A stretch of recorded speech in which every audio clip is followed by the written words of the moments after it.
Ho, ho, ho! Merry Christmas! And we're back with another episode of the Lakers Fast Break Podcast. Merry Christmas, everyone. I know it's not that merry for all you Lakers fans out there, but hopefully you've had a safe and Merry Christmas out there with you and the family. It's Gerald Glassford. Come right back at you here for the Lakers Fast Break. DBSH, yo, Merry Christmas. Yo, yo, yo.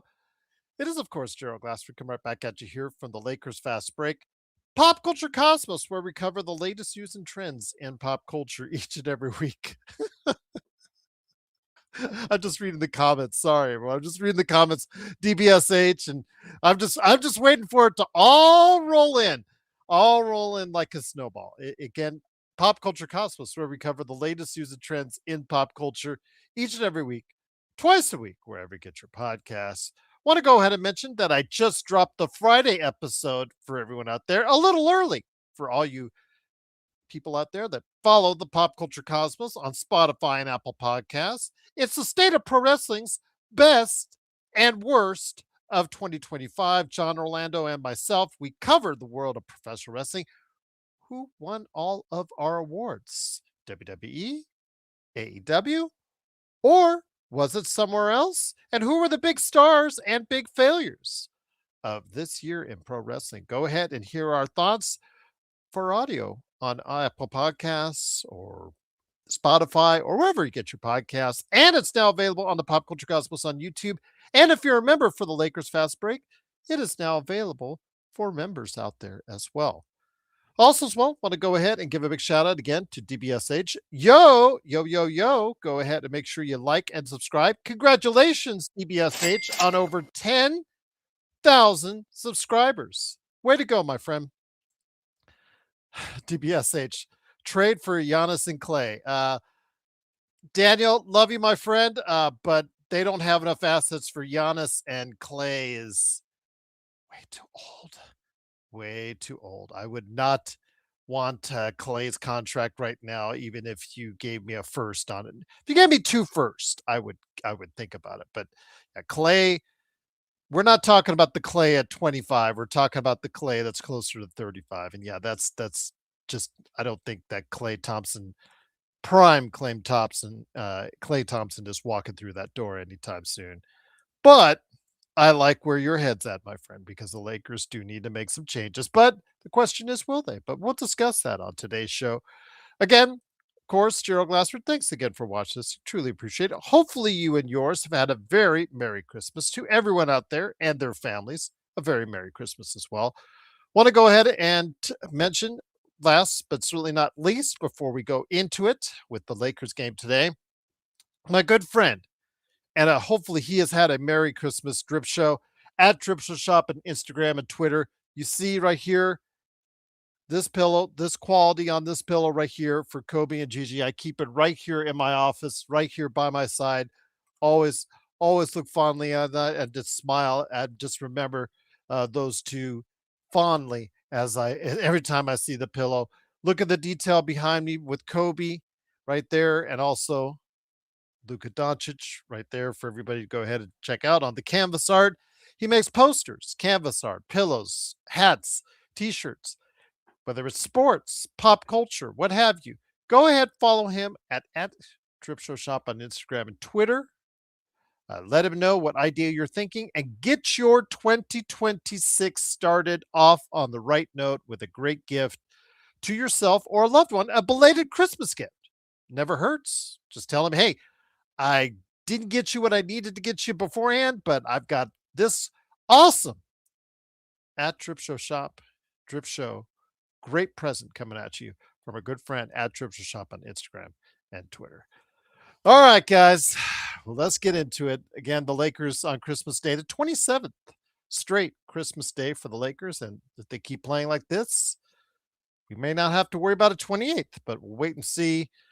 They faced off, and thank you so much for the super chat, DBSH, always. Again, congratulations on 10,000 subscribers. If the Lakers came in, the 4th game on the 5-game slate for the national TV slate on ESPN and ABC against the Houston Rockets at home. And I had said a week ago, almost a week ago, when the Lakers lost to the Clippers, I said, hey, I'm overreacting. You guys thought, you guys said it. I was overreacting. I said I wasn't. And I said, because you don't lose to a 6-win team because you've got a tough week ahead against a very revenge minded Phoenix Suns and a very good team in the Houston Rockets, which shoot well, which they did today. The offensive rebounded well, which they did today. And they are athletic where they need to be in guarding the Lakers, which they did today as well. And right from the get go, again, another situation where the Lakers starting lineup's defense is so bad, it gets the Lakers off to another bad start. And this has been a repeating thing time and time again. And we saw that in the first quarter as the Lakers were down by 12 at the end of the first. Didn't get much better as they only made up 2 points of that by the end of the half. When they came out of the half, they got the bad news that Austin Reeves would not return. He has left calf soreness. I guess not a strain, but this actually goes back to what he was out with earlier this month. So left calf soreness. So he was out. You didn't have Gabe Vincent, although that, to some people that doesn't really mean very much. They didn't have also as well Jackson Hayes, who's still out with the ankle injury, and their defense, even when they had Jared Vanderbilt and Marcus Smart, just was not enough. Their defense just did not make up for all the deficiencies that they had. Their offense sputtered throughout. And their defense, especially in that first half, like I talk about, just was not anything to write home about. Once again, Lakers possibly going to have to make some changes with a terrible showing tonight as they lose 119-96. According to my calculations, although it hasn't been updated as of yet, the Lakers are 19-10 on the season. Houston moves up to 18-10, but I think they're still in sixth place. According to my calculations, I think the Lakers are now in fifth place. They fall to fifth place in the Western Conference. So that's not great by any stretch as they are falling down further and further in the standings. Not good at all. But I'll tell you what, I want to hear your thoughts, but hopefully we'll get some of the guys in here. But thank you again, DBSH, for the awesome super chat. There you go. No, I didn't say that, Jonestown. So you can just Merry Christmas to you, John. You know what? I'm not going to be angry when you post those lies out there. I'm going to say Merry Christmas to you, Jonestown. Okay. You're full of it. You've got a bunch of coal in your stocking, but you know what? I'm going to wish you and your family well on Christmas, no matter how many lies you're putting out there. So no, I didn't. In fact, Jones, I will tell you what, you go look in the notes section of the Lakers Fast Break channel. It is documented on record what each and every member of the panel, except for Joe, he doesn't like to do that stuff, thinks about where the Lakers were headed to. And lo and behold, Jonestown, guess what I picked the Lakers to be at this season? You got it. Fifth place, not the champions. Fifth place in the Western Conference. And no, they were not my expected champions. I think only Laker Tom picked the team to be NBA champions this year. I may be wrong on that, but it's right there. It's all up on the air. It's all up on the internet. It's right there on this channel, right there in the notes, Jonestown. So you are incorrect, but wishing you a Merry Christmas, my friend. Once again, it is the Lakers Fast Break. Rodell, Merry Christmas to you. I hope all is well. I don't know how this team is 19-10. They can't defend and they can't shoot. How do they have 19 wins? Well, I can tell you again, as far as it's concerned, Rodell, you're right. They are one of the poorest shooting three-point teams. They don't box out. As today, they got killed on the board, something I had said back after the Clippers loss. When you looked ahead to this team and this game, that was something absolutely of concern, great concern for the Lakers, because this team does not box out. And sure enough, the Lakers got killed on the boards 48-25, including giving up 17 offensive rebounds, which I think is actually below the usual Houston number. But They were 17-7 on the offensive rebounds ahead of the Lakers on that. Absolutely just terrible. The turnovers, they were even about 16 apiece.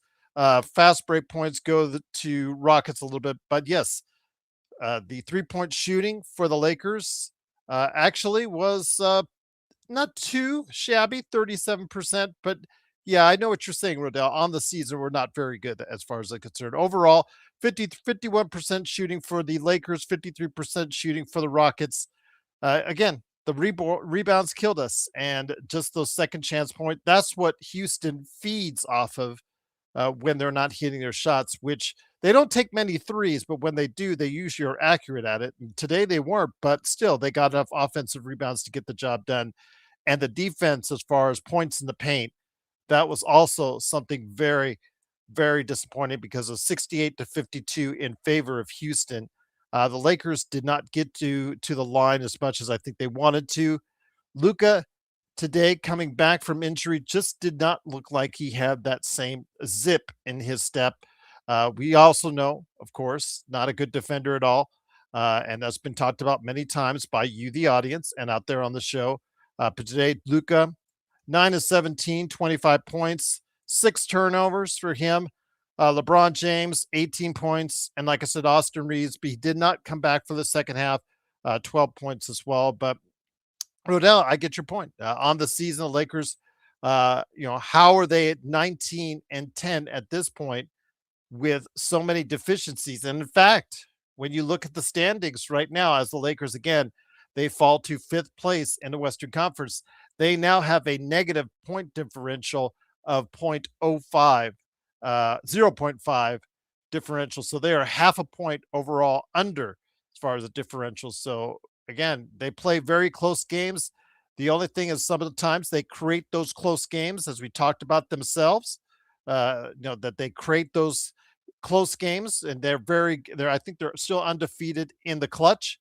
But when those games, like I said, as far as what they're doing out there, just not getting it done today on the boards. Their defense on the perimeter was not really that good. And the only time that they had any type of consistency was in that second quarter when they did have Jared Vanderbilt, who actually did play an okay game, hit a couple threes in that second quarter. Also saw Marcus Smart, both those guys actually in there at the same time, created some defensive effort, tried to raise the level of effort. The Lakers looked listless throughout the game, but it was when those two were in the second quarter actually provided some hope for the Lakers as they cut the lead down to 4 before giving it up and never getting anywhere close to that after that. But again, the Lakers, unfortunately, they lose.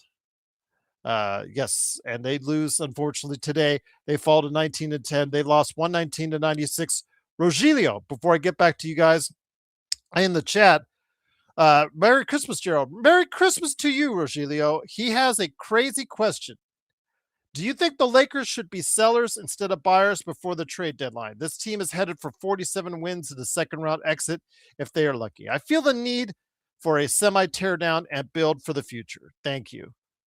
Well, that's a great question, Rogelio, because I remember saying myself during the course of the summer that I didn't think the Lakers did enough to build around Luka Doncic with a good enough or qualified enough team. I thought that the 3 gets Marcus Smart, of course, DeAndre Ayton, and also Jake LaRavia were low as far as priced, potentially high value gets, but they needed more. And it's obviously as apparent as they, have been out there that we have to do something to get more if we want to be able to be more competitive out there in the Western Conference. But at this point, with all the expirings, there is a temptation out there. There is the temptation out there to just say at this point, you know what, let's write it through. And do we just go ahead with so many expiring contracts? LeBron's coming off the books, as far as Gabe Vincent, Maxi Kleber, Austin Reeves, Rui Hashimura, all these guys' salaries coming off the books, which could leave you a ton of money this summer to rebuild differently around Luka in the Western Conference. You could build a more defensive minded team in the Western Conference, if that's the way you want to go. But is a temptation to think that you're a little bit more competitive when you see what happens with San Antonio, who not only once, twice, but they've beaten the Oklahoma City Thunder 3 times. Is the temptation there to go ahead and try and make a trade with whatever little assets you have to try and make a trade now that might bridge that gap? I don't think there is a trade out there that the Lakers could make right now that I see that is going to bridge that gap enough. So again, the temptation for just waiting until all this money comes off the books and reloading in the summer of 26 or the summer of 27, as Joe has said, might be the way to go, Rogelio. And I think that at this point, like you said, 47 wins and a second round exit is looking more likely, like we're seeing, or not even a second round exit because of the way that they play defense right now. It's very disappointing. I understand that. But this is where guys like Joe, guys like me, this is where we said this team was going to be. And right now it's playing at the level that we expected them to be this season. I know that early start raised a lot of enthusiasm for this team, but JJ has found no answers as far as doing this defense is concerned. He can make a switch in the starting lineup. At this point, Rui Hashimura is, who got a bagel today, coming back into the lineup. At this point, if you're not going to really include him at all, his defense obviously is warning him maybe as a role coming off the bench at this point. And you're going to hope that Marcus Smart stays on the floor and stays healthy. He all gave us a scare early on in the game when he, I guess, was it Steven Adams when he ran into him, grabbed his shoulder and ran off the court and back into the locker room. He gutted it back out and came back out there. But I think at this point, you're going to have to make some changes in the starting lineup that are more defensive minded. But I don't think that's going to be enough to what we see right now. But we'll see how it looks going forward. And also here today, good man indeed. It is, of course, the man behind the Joe Soro experiment. Awesome indeed, as far as he would love to have your likes and subscribes as well, as hopefully you will do for me. It is, of course, Joe Soro. Joe, Merry Christmas, my friend. I'm trying to keep it as best I can. Merry Christmas to you and your family, and I'm hoping that you guys have a great holiday leading into a fantastic 2026, my friend. Thank you. The Rogelio, is it Rogelio? Rogelio, yeah, he emailed us. It's interesting. He asked that question because I actually was thinking about that halfway through the game. I'm going to forward it to you, but yeah, that's the gist of it. Was basically he is thinking where we thought. Yeah, and it sounds like he's pretty attentive. Yeah, attentive to what the psyche of this team is, which is really the main issue here. Is not so much the issue of talent. There is talent on this team, but the problem is that the psyche is one of mediocrity. It's one, and it's not at the bottom. The bottom was the fans today at the end of the game cheering on somebody making a shot during garbage time. That's not a Laker fan base that I'm familiar with. That's what this was just a dead game. The crowd was dead. That's what a Charlotte Bobcat team, not even a Hornet, a Charlotte Bobcat fan base does, not an LA Laker fan base. So he had mentioned buyer or seller. That's so weird how I was thinking about this in the middle of the game. I have an answer. I think they should be sellers. Because if they sell what they have, which I believe individually have some value for someone out there, they can accumulate some assets now to make up for the blunders that the morons that have run this business the last decade have made. So, because I don't see any value in anything that's beyond Luka, to some degree LeBron, Austin. Adu is newly drafted. There may be value there. I don't know yet. Can't really know this year probably. But and it's what's the worst part about that is Maxime Renaud, who we'll see next time on Sunday against Sacramento. He's since he put in the starting lineup, he's averaging a double-double, and he was drafted after due. Yeah, it seems to be a theme, and there's a light at the end of this thing, because we do know that there's a transition going on right now. We thought maybe we were lucky. We thought maybe we were going to be able to see some competitive basketball through an 82 game season, maybe even in the playoffs, because you had Luka doing what he's doing. But at some point, shouldering all that, it was starting to take its toll, and it is taking its toll. And Austin Reeves is also part of that, taking all that onto his back, and now that's starting to mess him up. This is not a three-man league anymore. You can't win championships with LeBron, Dwayne Wade, and Chris Bosh. You can't win a championship with Draymond, Clay, and Steph anymore. You need to have a full roster, because if one goes down, it screws up everything. So you have to have some kind of chemistry or a blending of things. Otherwise, you're going to have an issue staying healthy, due to the fact that these guys are mentally weaker. It looks like they're mentally and physically lazier. I don't have any sympathy for any of these guys that keep getting hurt.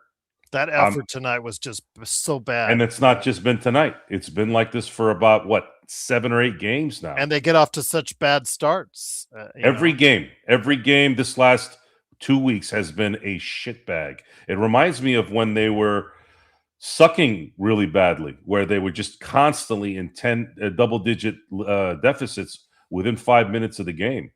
This team in Houston, they have athletes, and then they have a veteran star who doesn't miss. So that's a combination that won't work. Oh, and they also have a big that can actually do something. So that's and they kill you death on the offensive boards like they did to the Lakers tonight, because the Lakers do everything bad that matters. They don't rebound. They can't shoot, and they have no effort. 48 minutes of a ball game. Now, they've shown it in spurts. The game that they lost to the Clippers, I thought, because of the injury issues, obviously. And that's another thing, too. See, when you continue to sit out because of a contusion, you basically contusion your own team. Your entire team gets bruised. By the way, it's called a bruise. Contusion is a stupid-ass word. I wish George Carlin was around with his euphemism bit where he could explain. Can you just call it a bruise? What the hell is a contusion? Remember, I told you guys the technical word of jumping jacks? For like 3 hours, I didn't know what the hell a side straddle hop was. So, one of the teachers called it a side straddle hop. I'm like, what the hell is a side straddle hop? Oh, it's a jumping jack. I go, why don't you just say it's a jumping jack? So they make it more confusing. They make it more, I guess, elaborate. Oh, it's a contusion. Is that supposed to make me feel, ooh, it's a contusion? Shucks. It must be serious. So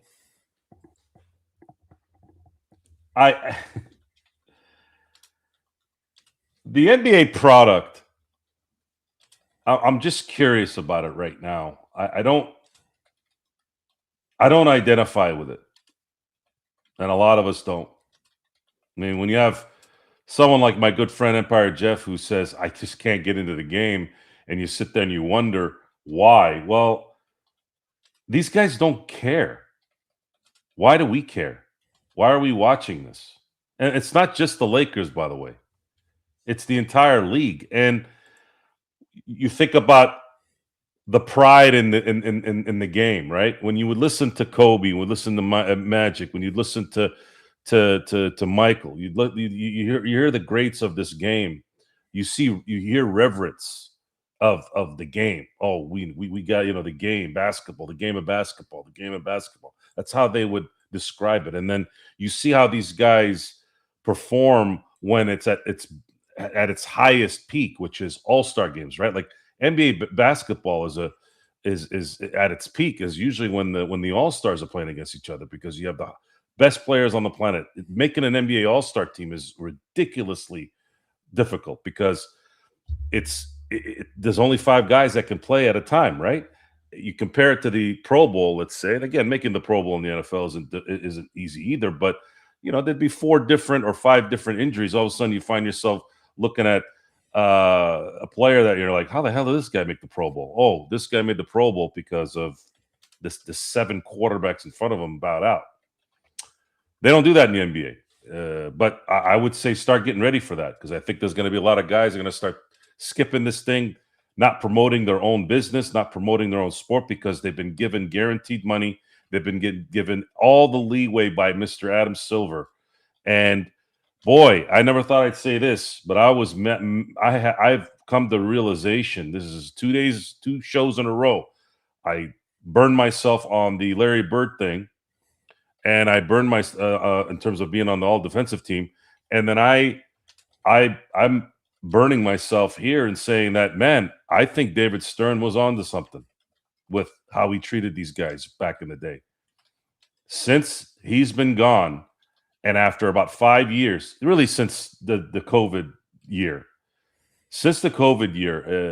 Adam Silver has absolutely lost his league in so many ways.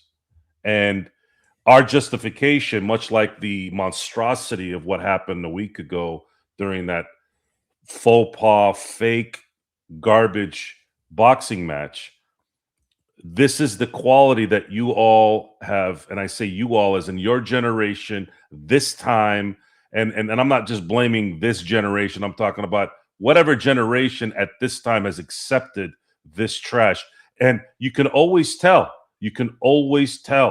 They're panning through all these people, and I'm going, I don't know who 90% of these numbskulls are on TV. There used to be a time when you'd screen here and there and you'd see, and I'm going to tail this back into the Lakers, by the way.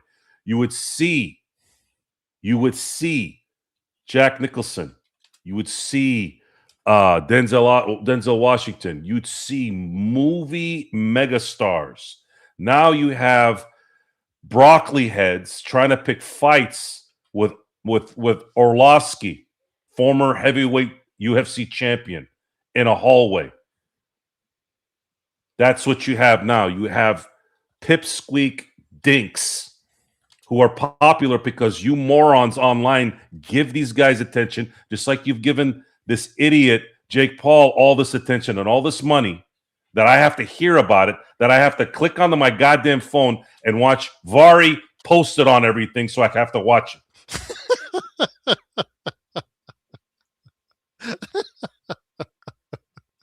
And then let's forward to tonight. I heard a larger cheer for that non-NBA playing goon hit a shot over anything I heard in the first, second, or third quarter. Where are your priorities? Why are we going to continue to watch this trash? Because if we continue to watch it, we are culprits in it. We are supporting it. I don't know what else to tell you. I really don't. And the funny thing is, the venom that's coming out of me lately with how, so Gerald, we have tape of this, okay? It just so happens that now it's my team, okay? You've heard me say this. I want to see greatness. You heard me say that. Even if it's not my team, I want to see greatness. As much as I disliked New England, all that stuff in terms of them beating my team and all that, in the end, there's admiration for the work ethic. There's admiration for the talent. And that is what, in my view, needs to be number one in athletics and sports. I want to see greatness.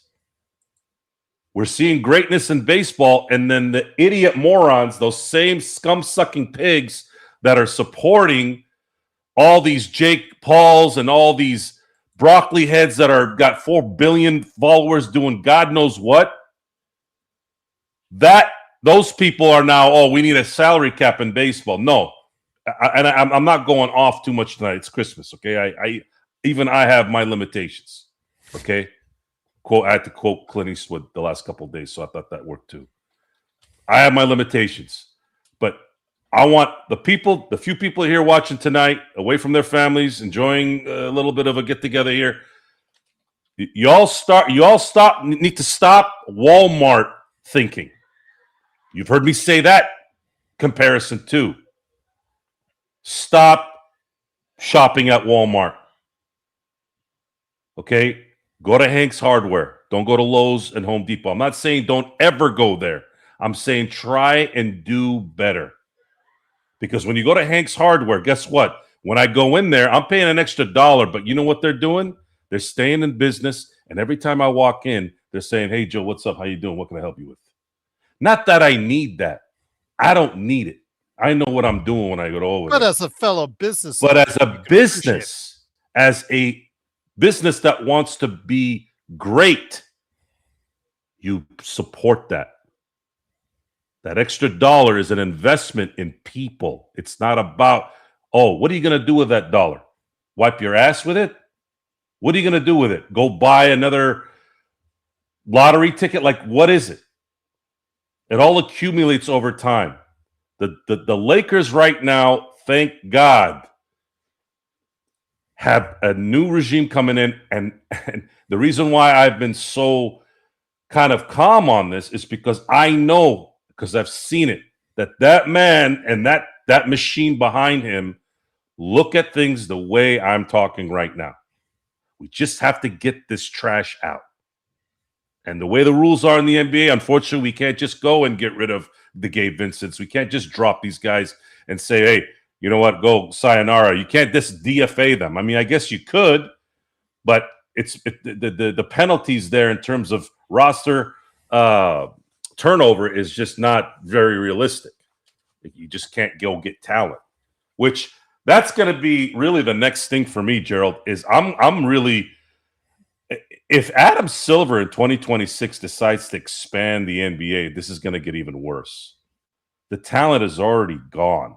The talent is already watered down. You're really going to add 2 more franchises? You're going to add 12 to 15 more players per team? Another 30 guys in the NBA? This is just not looking good, man. And all they're going to do is shoot threes and play 60 games a year? Yeah. No bueno for me, man.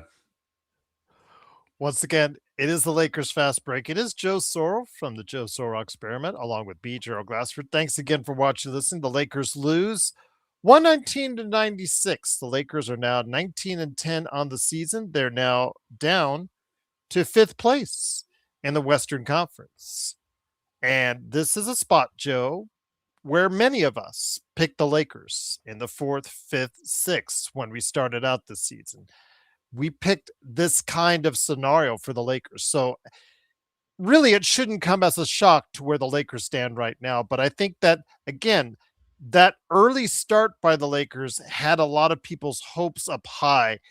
But as we've seen, the league has a tendency to figure out your flaws the more these games go on. As we're seeing with OKC, San Antonio clearly has some type of answer for OKC as they've beaten them 3 times in a row, giving some hope to the rest of the league that they may be able to find out exactly what that unlocked the key to beating OKC. It is now conceivable that there could be another team that could just mire their way in there and supplant OKC as champion this year. But the Lakers, I don't think it's going to be that team, Joe, because we just don't have enough assets to go ahead and fix everything that is wrong with the Lakers. And like you said, is selling an answer for the Lakers instead of being a buyer at the trade deadline?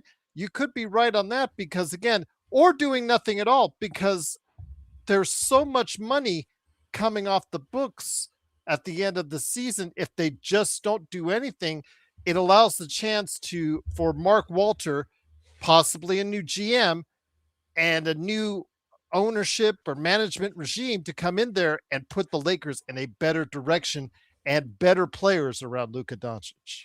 Yes, it's going to be a process in the next 2 seasons because that's how the money is set up. And it's not likely going to be LeBron James involved in those deals. I am pretty comfortable in saying that regardless if the Lakers end up winning 50 tonight this year, let's say they're hitting a patch. Let's say they're hitting a bad patch right now and they end up going out and winning just under 50 or 50, have that 50 wins, right? Then you go into the playoffs. Okay, let's say you get into the second round somehow. Okay, cool. That's nice for a lot of teams. However, you're not going to ask LeBron James at any age, really. I don't think you're going to ask him. I wouldn't ask him. You're going to need to take a massive pay cut. And it's not going to be $30 million either. I mean, I don't even think I'd give him 20. 20, depending on how roster construction would be for 2026, 2027, would determine if that would make sense. However, it's more of the personality of things. The personality of this team is one of mediocrity. You're seeing someone who has no business, in my view, based off of basketball, that needs to be heard about anything, and that is Rich Paul. Rich Paul should be worried about why he has clients that are being indicted for gambling. Yet he's doing interviews about who would he start an NBA team with? He'd start with LeBron James. Well, no shit you're going to say that. He's your boss. And we all know how sensitive LeBron could be.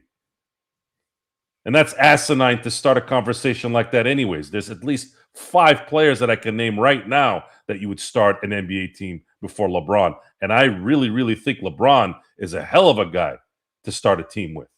Hell of a guy. But there's also other factors beyond talent that factor into why I have 5 other guys. Okay? You have Bill Russell. You have Kareem Abdul-Jabbar. You have Larry Bird. You have Magic Johnson. You have Michael Jordan. Right out of the gate, I have 5 right there. Why? Well, all 5 of those guys share something that I identify with and the results identify with. LeBron has won, but he's won because he was that talented. But those 5 I told you had won multiple championships despite that, because of how good they were mentally and how they inspired and created an image and an attitude for their own teams. So the future of the Lakers right now is in getting out of the rut that they're in. The rut that they're in is they have players that are not very valuable to winning. JJ Redick was extended. I had said this on the last show. I was not understanding that until I saw him coaching the last few months. I can visibly see that he is starting to get frustrated. And it's not because he doesn't know what he's doing. Well, he said tonight, Joe, I'm not doing another 53 games like this. Yes. We don't care enough right now. Yes. And what's happening is he called them a terrible basketball team. They are. And there, a lot of that is because and you can say that, well, it's the coach's job to inspire and to put these guys in positions to win. But I feel that NBA head coaches get the what end of the stick more than any coach in any sport, because it's easy to do that due to the fact that one player on a 5-man team at a time is so valuable. And the unguaranteed contracts, people are coming to see those guys. They're not coming to see JJ Redick, so it's easy to get rid of that guy. However, there is a history of management choosing coach over player. The guy is over there in Miami. Somebody wanted somebody gone. They said, nope, he ain't going anywhere. So, and of course, we saw what happened with Kawhi and Popovich back in the day. And by the way, both decisions on those organizations was correct. They stuck with the right guy in the end, although the problem is they never won again, right? So there's this balancing act. But see, here's where all this factors into this, right? What you want to do now is understand where you're at which I believe Mark Walter and his group do, you have a lot of things that are going to clear up in about 4 months. That's not that much. January, February, March, April. We're 4 months away, guys. 4 months. I mean, if they make a run, let's say 4.5 weeks, right? In 4 simple months, how fast does 4 months go by, Gerald? It's these days, pretty darn fast, right? So in 4 months, we're going to have so many of the headaches that we're talking about now gone. And mind you, I appreciate LeBron James's talent. He's still amazing in terms of where he is in his life, in terms of the age. Turn 41 in a matter of days. Still amazing that he's doing what he's doing. That's fantastic. Believe me, thank you for the championship, all that.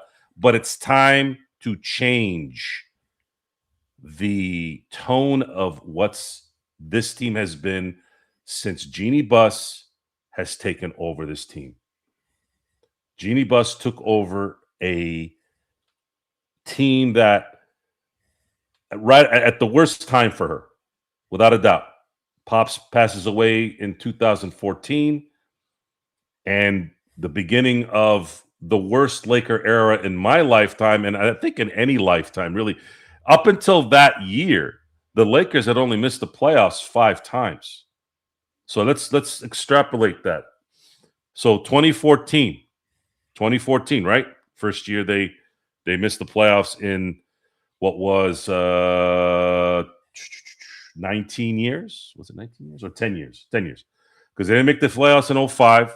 They didn't make the playoffs in 94. And then the other 3 was like way back in when they were in Minneapolis one year and those old, like the start of Jeannie's regime in the halfway through last decade. They started on that roll right. And why did they start off in that roll? Again, guys, a disease is a disease because if you let it feed, it'll keep growing. And what kept growing is, and again, sometimes you go into remission, sometimes you're able to flourish. But in the end, the disease never went away until it gets gutted out completely. And it never, ever got gutted out. It never got gutted out because Jeannie was still there and Jim kind of screwed things up. And then you bring back somebody like a Rob Pelinka who's somewhat, and you still have Rambis there. Like, it never went away. It always lingered. And you always found yourself as a Laker fan seeing weird things going on, which is what this all is. It's just, it's gotten tiring. It's gotten tiring. For every one deed they do well, they screw up in 6 other places. You're never going to catch up that way. And it's just not what they're good at. Let's just really get this off our heads. Let's just be real about it. Rob Pelinka is not a player personnel guy. I told you all this. He is a spreadsheet guy. He is an agent. Just because he's Kobe's friend doesn't mean shit. And that's why he's there. And his connections. But his connections aren't doing shit for him. What is him knowing everybody and him knowing Kobe doing for the Lakers right now? What's it doing? We already know what this team needs. He's not providing it. We are 11 days in, 10 days in from 12-15. Not a single sound, not a single idea has come out of anywhere about these guys trying to improve this team because they're not capable, number one. And the other part is their players aren't capable. So the only way that would work is having good relations with people in the industry. How do the Spurs keep getting certain guys? How does Oklahoma City keep getting certain guys and certain deals done? It's not like these guys, they got lucky once because some dumb GM did things. These guys built what they did 1, 2, 3, 4, 5 times over before they built what they built. It's a lot to discuss. And as far as Luka's concerned, Luka's not looked good because you cannot put him, and this is not just this year. This has been a problem the last couple years. And because he's so good, was able to break through it. Couldn't break through to win a championship. Kind of ran out of gas there at the end. However, he is constantly being pressed with 2 and 3 guys, game in and game out. After a while, guess what's going to happen to the body, Gerald? What's that? It's going to break down, and that's what's happening. And the easiest thing that Luka can do when he's not playing is veg out. And what happens when he veggies out? Starts to eat probably, starts to gain some weight. Body gets out of NBA cardio. And then it takes him what, a game or two, whatever. It's not that, you know, we're blaming Luka for one thing, which we all know he's not good at, but it's not just that. It's a convoluted roster. Rui is never available consistently. Austin, in a lot of ways, is kind of suffering the same issues that Luka is. All of it is on 3 guys. It's not enough. If these guys are not going to hit shots to lessen the load from Luka, from LeBron, and Reeves, these guys are now going to have to dribble, go through traffic, go to the paint, hit the shot, get hit by 3 guys, and go to the basket. Game in and game out. After a while, they're going to break. They can do that, but they can't do it every play, and that's what they have to do in order to win. LaRavia can't shoot. Marcus Smart in spurts, but really can't shoot. Connect can't shoot. Gabe Vincent can't shoot. He's not even available. DeAndre Ayton can't shoot, except between 12 and 15 feet, or 15 feet and in. LeBron can't shoot. Luka's not shooting well because he's dead tired and has 10 people on him. Reeves has never really been a stand-up shooter anyways. He's a ball controlling, get to the basket, create physicality, play hard guy.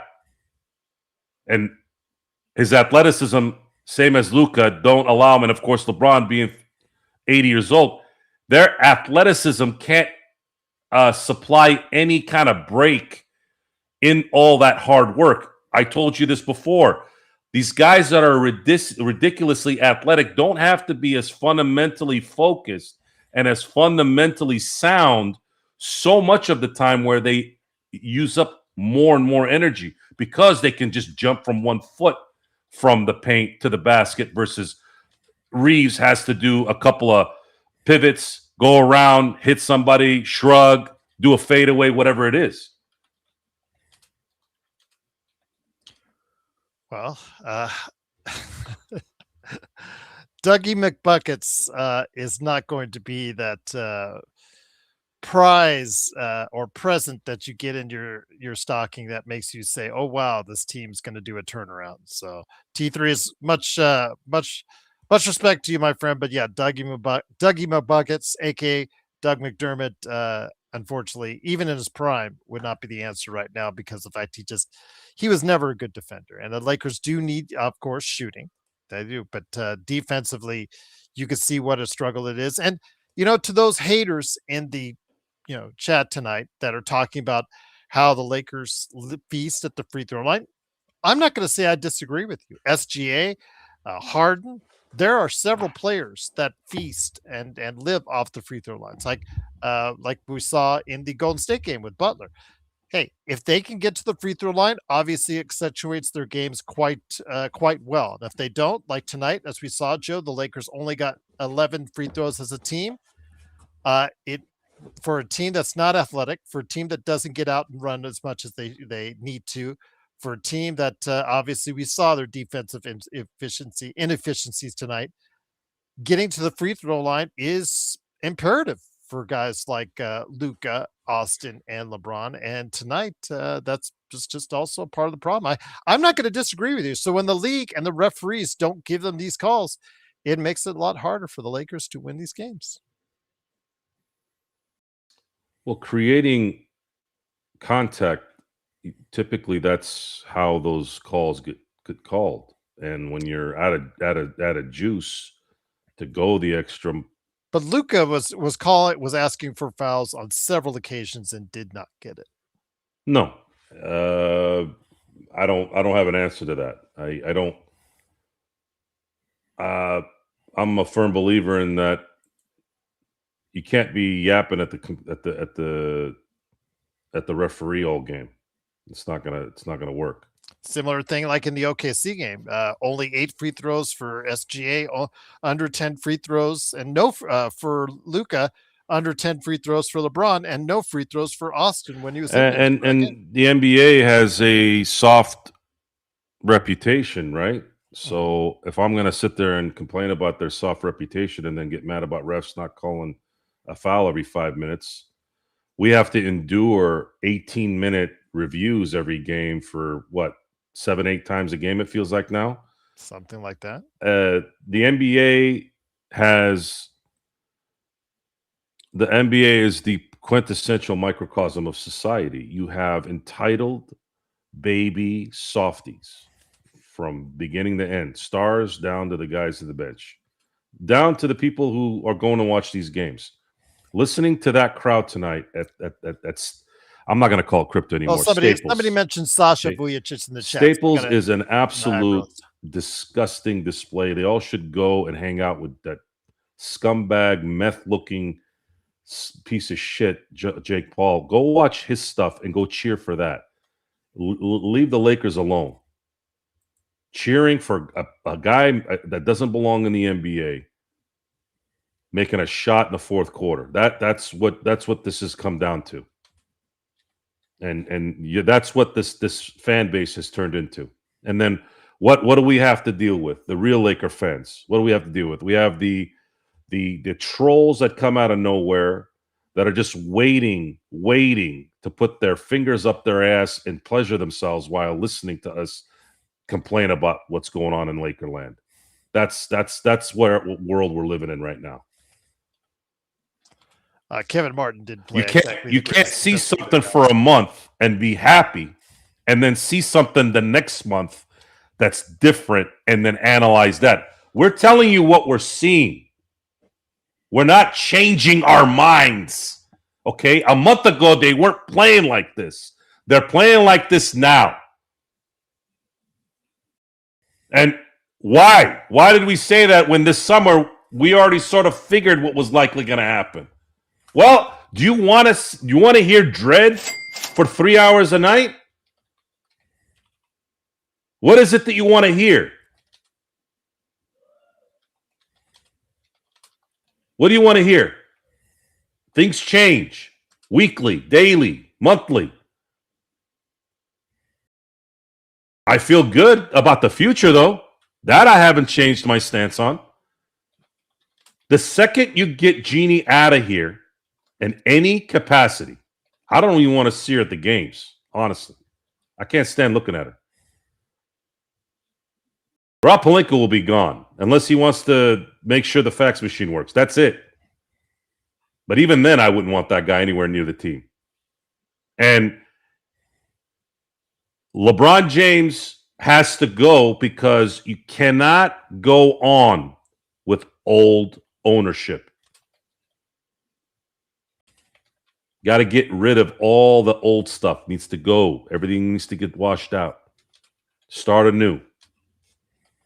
Now, JJ has a little bit of a leash because there's some positives there. He's a young coach. He's got a lot of what's the word I'm looking for? He's got a lot of fervor. He does. He always has. He irritates me a little bit, or has irritated me a little bit, because of his mannerisms. But I'm not going to like everything from somebody anyway. So what am I going to like? No one's perfect. But even as great as Greg Popovich was, I'm using him as an example here. If he doesn't have Tim Duncan to be able to springboard off, you think that guy would have lasted as long as he did? There's a lot of really, really, really good coaches in NBA history. I mean, a lot. But they didn't have a Tim Duncan. They didn't have the Shaqs and the Kobes. Kobe's especially. Shaq was a little bit more childish and immature. He didn't make Brian Winters look too good, although I didn't think Brian Winters was that good of a coach. But then again, we never knew because Shaq only respected those who won. And I always used to get pissed about that with Shaq when he would say, "I go, Shaq, why don't you be the guy? Why don't you, if you're the star, make the coach great?" Because I always hear two things from two different buttholes with people. Oh, well, Phil Jackson won because he had Shaq and Kobe and Michael and Pippen. I'm going to go, well, why didn't they win before he was there? And then Shaq won. Shaq's the only one that won a championship without Phil Jackson. But he was kind of a secondary guy during that run. And, oh, wow, it was Pat Riley. To me, Pat Riley and Phil Jackson are essentially the same in terms of their impact, just different styles. Logan on the super chat. Thank you so much for the super chat. Merry Christmas to you, Logan. I don't blame Luka for crying, but I would be crying too if I had to carry such a trash, inconsistent team. Rob better make some trades fast. So, by the way, guys, I'm gonna say this because again, here's where you guys lose a lot of smart people like me. I'm a smart guy. I know what I'm doing. I know what I'm saying too. I could prove it. I'm not just online yapping. Okay.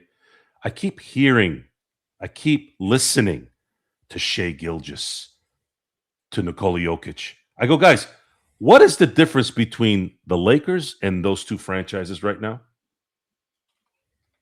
You keep telling me Luka, Shea, and Jokic.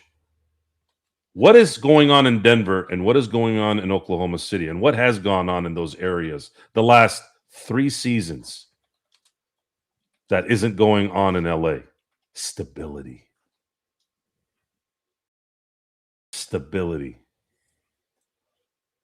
How about you let Luka have some stability before you make your stupid comments?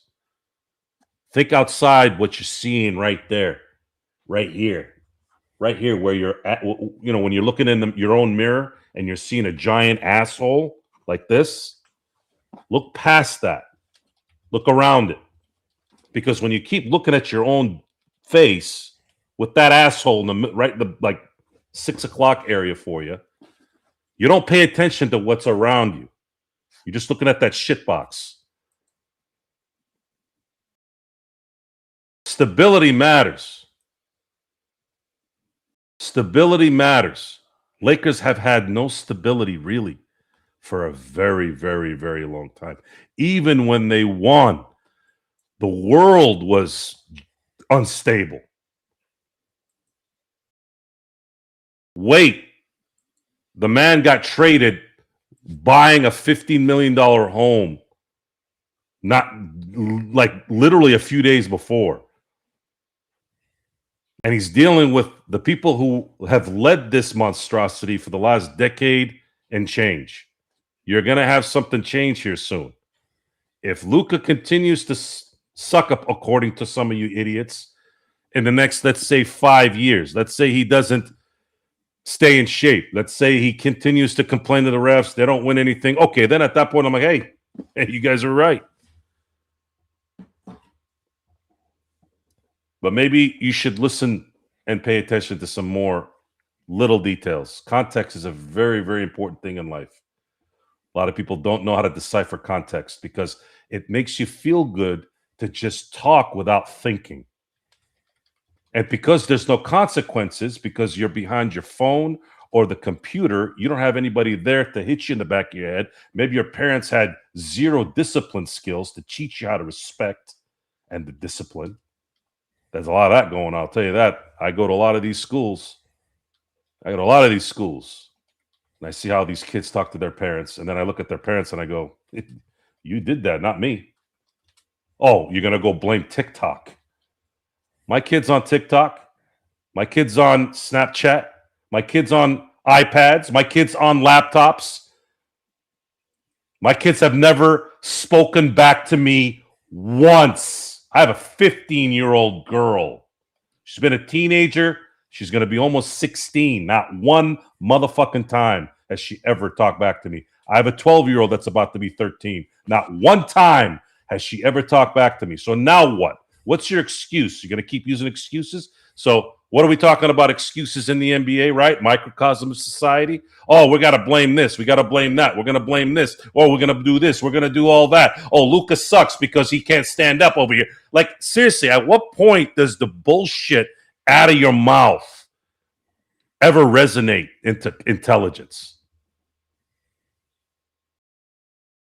And, I could be lying. You don't know if I'm telling the truth right now. But then again, I'm going to say what I always say. All you got to do is hang out with me for 2 weeks. 2 weeks. 2 weeks, you'd see exactly how I roll. And I'm not here to preach. I'm not here to be a life coach.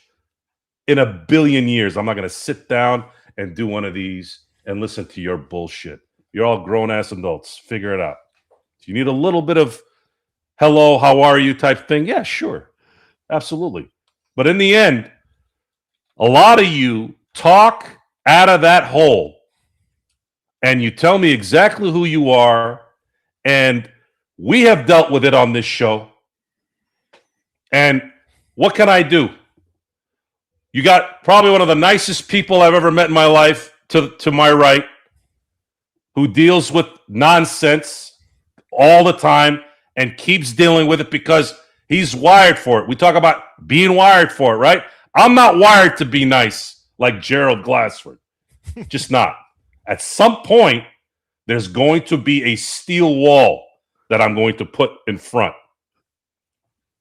And if you keep acting stupid, you keep doing stupid shit, that thing's coming down. And by the way, it don't matter if you come back with flowers, candy, doing a bunch of side struttle hops.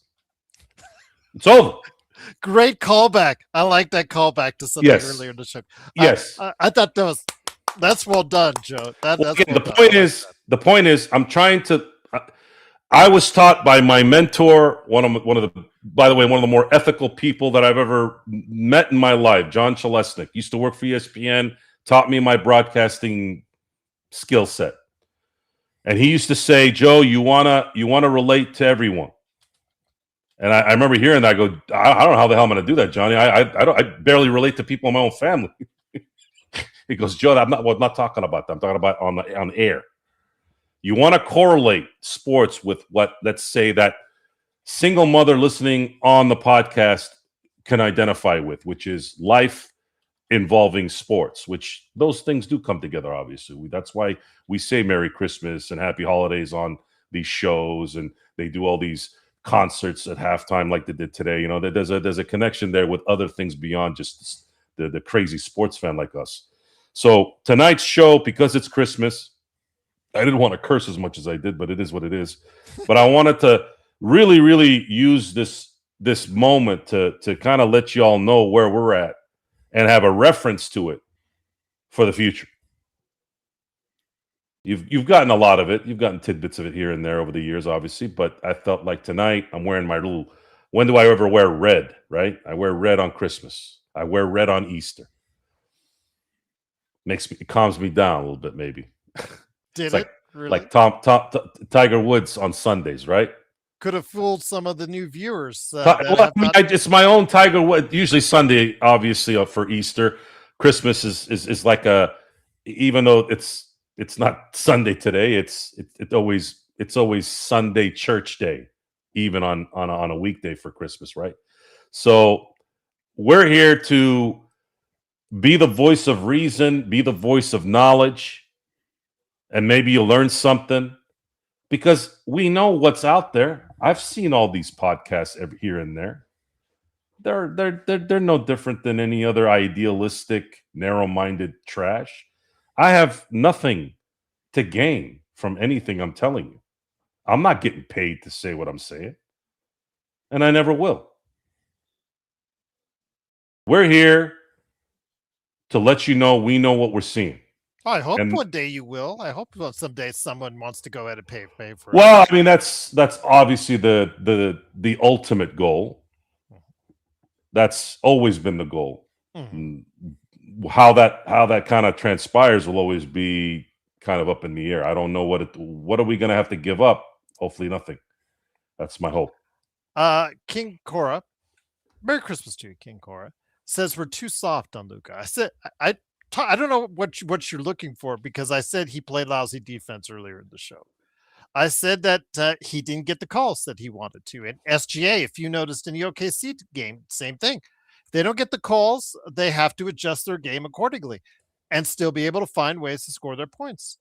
It's just that simple. And if it doesn't work out like that and they don't do it, then obviously they're less effective players. I don't know what you want us to say. Again, his defense was terrible. He even admitted himself tonight, Joe, after the game. Everybody has to give better effort, starting with me. And he didn't do that tonight. I said from the get-go that this team, their body language was terrible, and they did not give that kind of effort. The only kind of effort that they gave was in that second quarter, when with both Jared Vanderbilt, who we have not been very kind to today, actually had a good game. And he and Marcus Smart, when they were in there together before Marcus Smart got hurt for a little bit with that shoulder, they gave the energy that I think the Lakers needed for that brief period of time. But that's a very small window, and otherwise unfortunate, not very well built house, Joe, that that JJ has to figure out. They get off to such terrible starts in these past couple weeks. Every single time. I was expecting it right from the get-go today. How bad is the start going to be? That starting lineup, again, a starting lineup, which I said I advocated with Rui in there and whatnot. Now looks like it has to be, something has to be done to light a fire under this team, whether it's swapping Rui for someone else or doing something as far as differently, or telling Austin he needs to come off the bench like Zion in New Orleans or Victor Wembanyama in San Antonio. Something has to be done, because right now what the Lakers are doing is not working, Joe. There's nothing that's going to fix this team except a rehaul.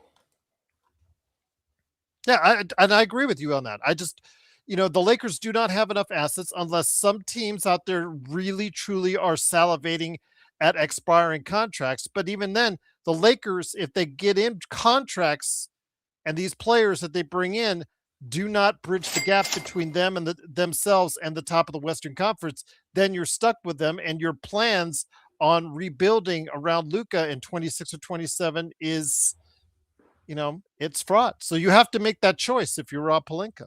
Oh yeah, and I don't think honestly it's really going to be Rob Pelinka's decision at this point. I don't believe that's ever going to be his decision again. The Lakers are in a very good. They're actually in very good position at the end of the year. I wish the opt-outs were this summer for guys like Donovan Mitchell, Jokic, and Giannis. That would have expedited things right in line with kind of the beginning of the Luka era, the full season Luka. I don't know what I don't know what this crowd wants us to say. It's the first 2 freaking months of Luka being a Laker for a full season. What do you want me to say? Screw Luka? Is that what you want me to say? You don't blame Luka for what do you want me to blame him for? What? Blame him because he can't play defense? How about if I bang my head on this wall? Will that fix it? There's a difference between Luka at 26 in his prime versus LeBron at 41. Austin Reeves, who's ideally best as the 6th man on a title team, which we've said for 3 years. It's on tape. Think about that for a second. And Rui is a starter, but not on a title team. Better off the bench as well. Starter in spurts. This team only really has 2 guys. LeBron is obviously still good enough to play, but he's a different scenario. He's making $52 million to be a good player. Lakers can't afford that right now. And his baggage is too much. There's too much baggage there. It's really DeAndre Ayton and Luka Doncic. DeAndre Ayton is a legitimate starting center in the NBA. Maybe not all 30, but definitely 20. But you saw some of the cracks tonight, Joe, as far as what he can and cannot give a team. And This is a young man's game. The reason why I'm saying that is first of all, he's very capable if the system is set up right. It's not. It's too. You don't have shooters. You don't have any defenders. You don't have any one-on-one guys. You don't have any guys that play any disciplined defense. You don't have any guys that hit any consecutive shots. You don't have one single 3-and-D guy. You have a lot of mental midgets, mental physical midgets, and you have guys that have all the athleticism in the world that can't implement it anywhere.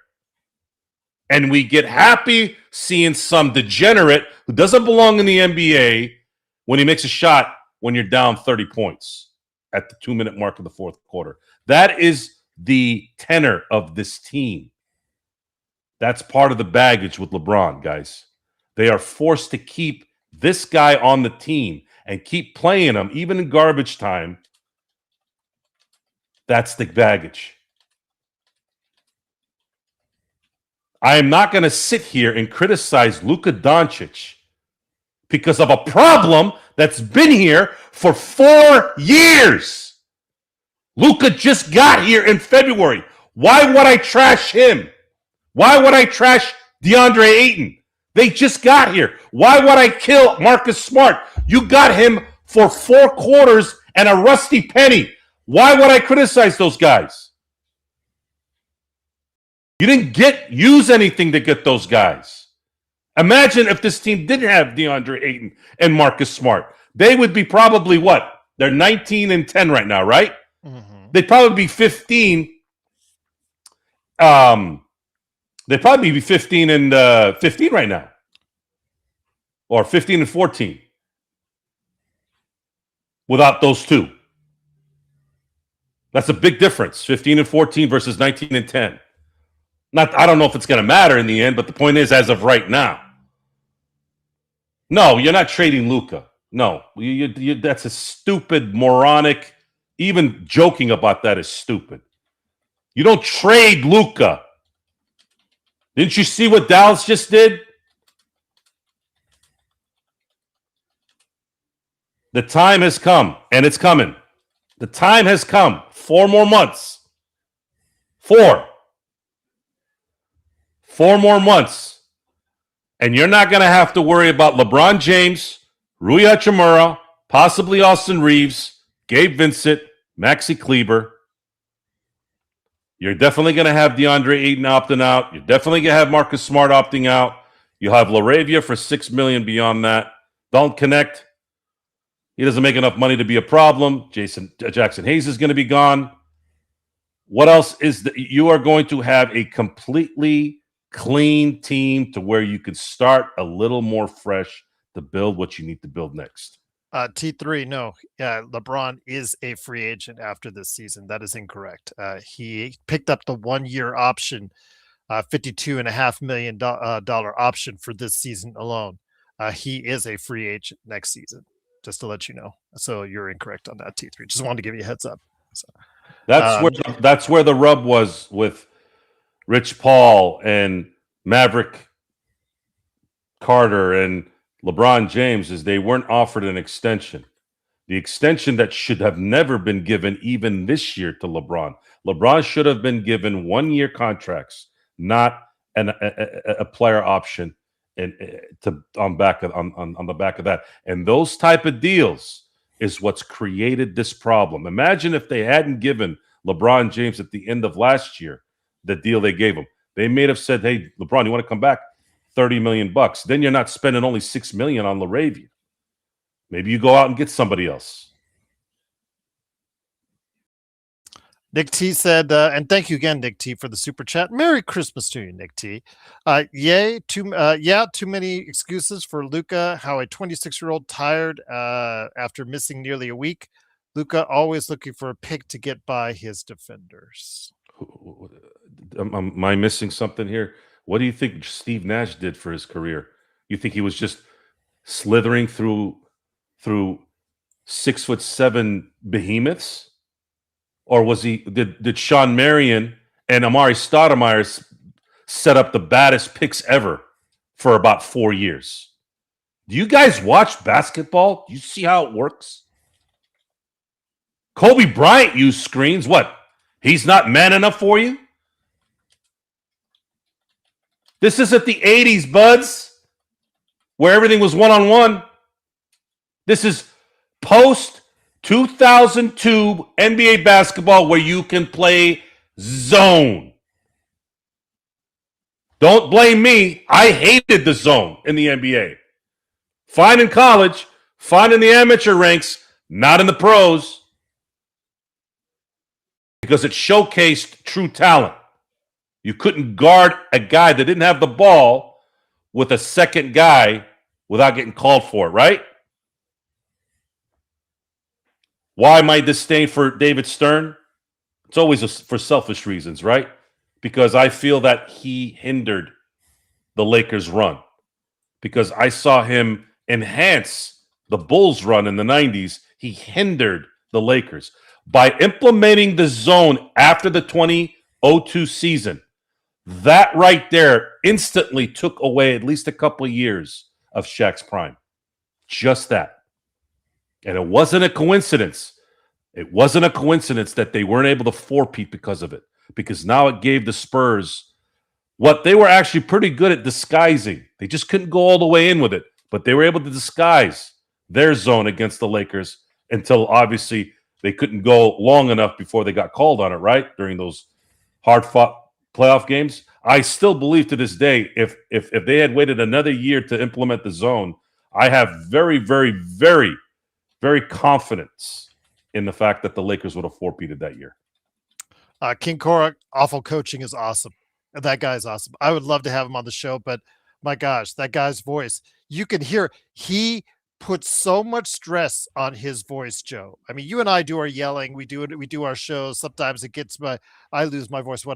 He gets so, especially if it's Bronny. I love his Bronny videos, but yeah, his voice goes. I love the fact when his voice, he is still putting out their videos there, even when his voice goes. So yeah, also awful coaching.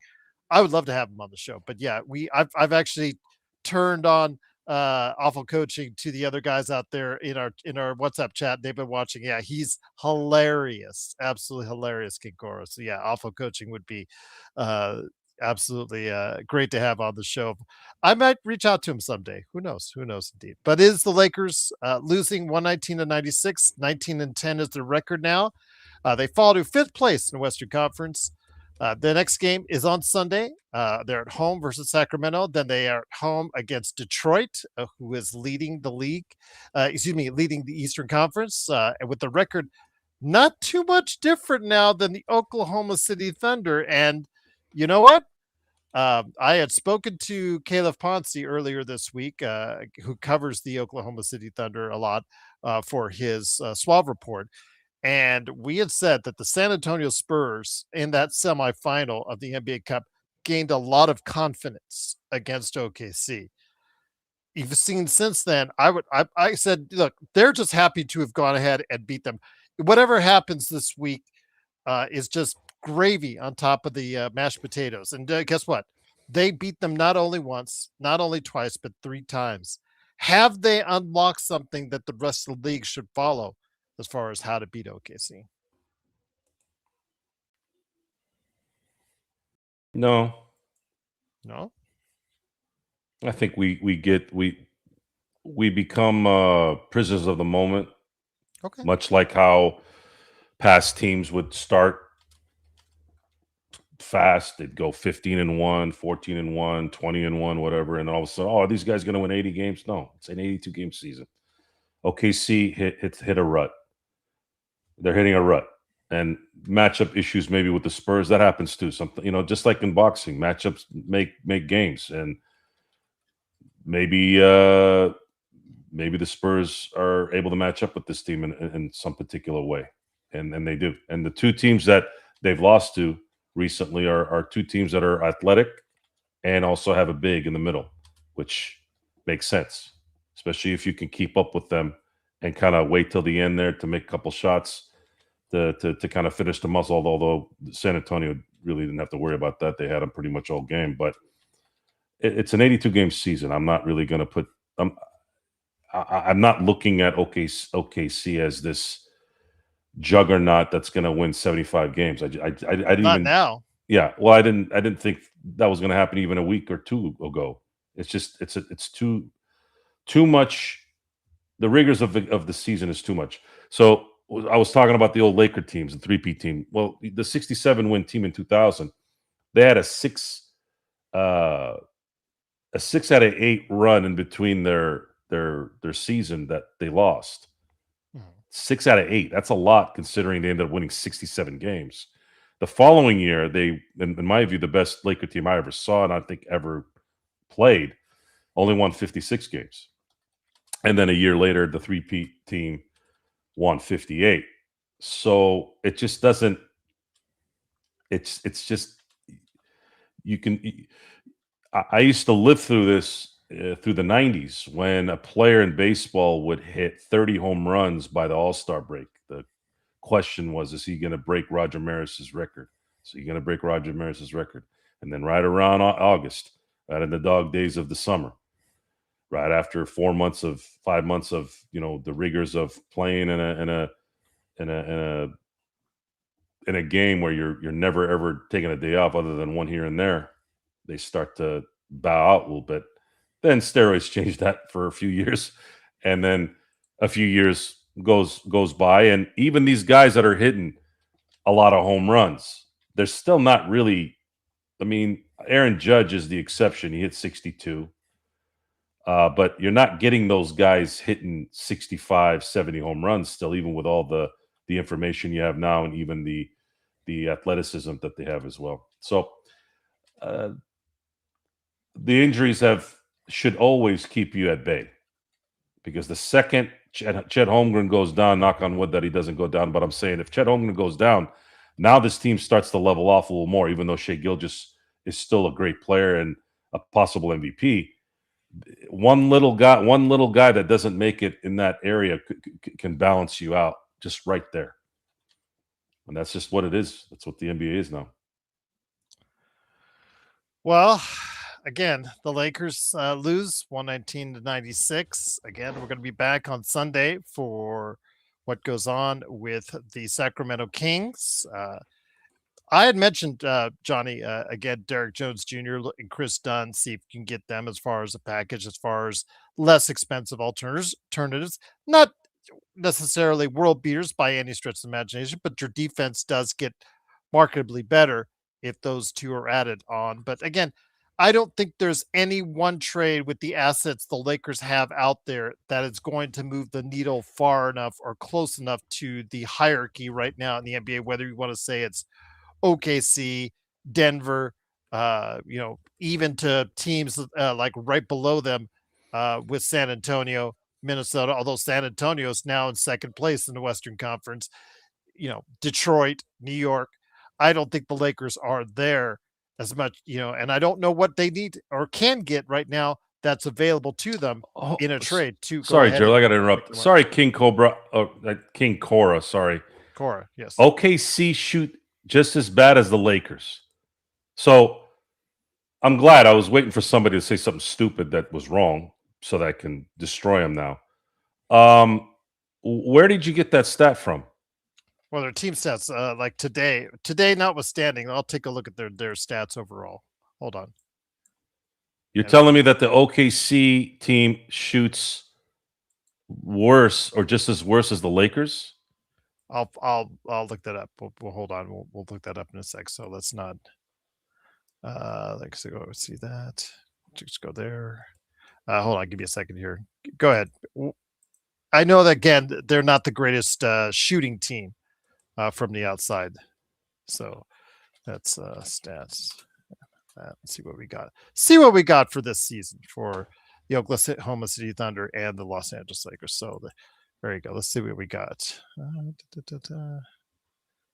Complete. Yeah, this is not giving me what I need either. All right, we're gonna look. I know this is not the best. These analytical stats have become. I'm trying to understand how a team has only lost 4 games all of a sudden, or 5, can't shoot now. Well, let's take a look at it from this side. From 3-point range, the Oklahoma City Thunder are actually they are pretty low. No, actually they're third. No, so not the third. Third 3 points made, 3 points. Man, these are just not good stats. I'll get it for you guys. Hold on. It's not my finest moment right here. There we go. All right. 3-point percentage right now. The Thunder are 36.9 as a team. That's not too bad. That's a top 10 team shooting wise. Overall, their field goal percentage, actually, the Lakers also as well are high up this season. So, and their Thunder are not too far behind. But the Lakers 3-point shooting, they're an abysmal 34.6, which is one of the lowest in the league, Joe. So I'm trying to understand something here. When you see you're having a problem finding stats that should be pretty easy to find because it's so convoluted now on what is considered good shooting that you can't even just look at the game. You have to go look at stats. Because every time I saw Oklahoma City play the Lakers, all I saw was shots going in. All I saw tonight against Houston was shots going in. All I saw against the Clippers and Phoenix was shots going in. So what is it?